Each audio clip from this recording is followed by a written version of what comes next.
Hi, I'm the Game Collector, and I really like my Bonk. On the TurboGrafx, we had Bonk 3, Bonks Revenge, and the original Bonk. Well, they also did a port of this version onto the NES, and also the Game Boy got its own port of this version.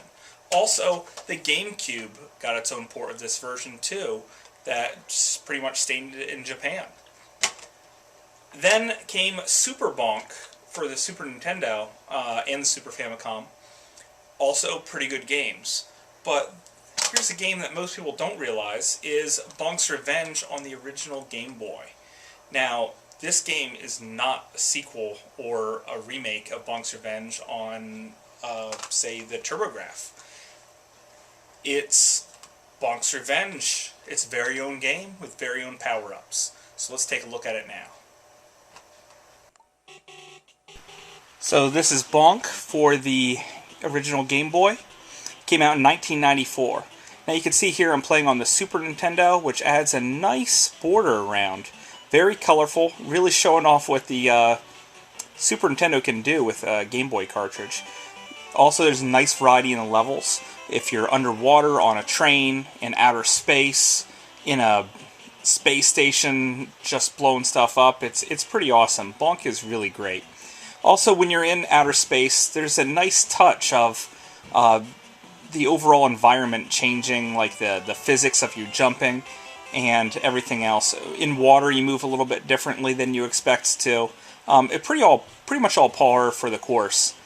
Also, a nice sliding stage where you continuously scroll down and get tons of extra lives. The power-ups are awesome too. You got Vampire Bonk, which you get from eating a nice piece of meat, and it kind of randomly selects who you're going to be. Lizard Bonk, who seems to be the powerhouse of the bunch. Also, that Vampire Bonk, he seems to run a bit faster and jump a bit higher. Here's my favorite, Criminal Bonk, who can break into banks and steal smiley faces.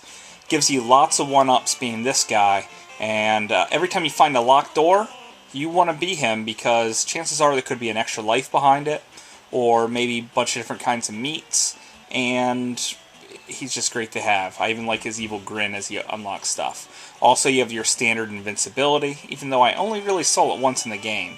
Now, the bonus stages are pretty neat. You get to fight RoboCop, or Robo-Bonk, and basically it's just King of the Hill. Knock him off the hill 3 times, and you win. What do you win? Well, you win an extra life. Also notice that each one of the rounds changes slightly. The third round, if you can make it that far, I think is the easiest to take him out. But he is not going to be easy. If the time runs up, you lose, and guess what? You turn into a mummy. Yeah, that's right. Japan's kind of crazy, and they are all about turning into mummies, apparently, and trains. So it's pretty fun to see. The mummy, from what I've noticed, isn't really any different than Bonk itself. It's more just shaming you for losing that.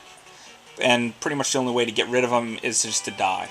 The developers even took their time to add in a spot where you get to hold on to a balloon and continuously float up. From what I've seen, it's the only spot in the entire game that has such a power-up. Here are the bosses of the game. Now, most of them are pretty much just jokes. Just spam the weak spot, don't hit them where you would get hurt. Also, if you die, you pick up right back where you started, which is why I like being Criminal Bonk, because you pick up a lot of extra lives and pretty much plow through the whole game. This is the second boss of the game. Notice how the sprites are pretty well drawn and pretty big for a Game Boy game. I tell you what, this game pretty much pushed the system to its limits. The boss battles all have pretty easy patterns. This guy just kind of moves back and forth, and then you could just spam a nice aerial attack. Notice how Bonk's jumping a bit higher here. That's because he's in space, giving you plenty of time to land on him.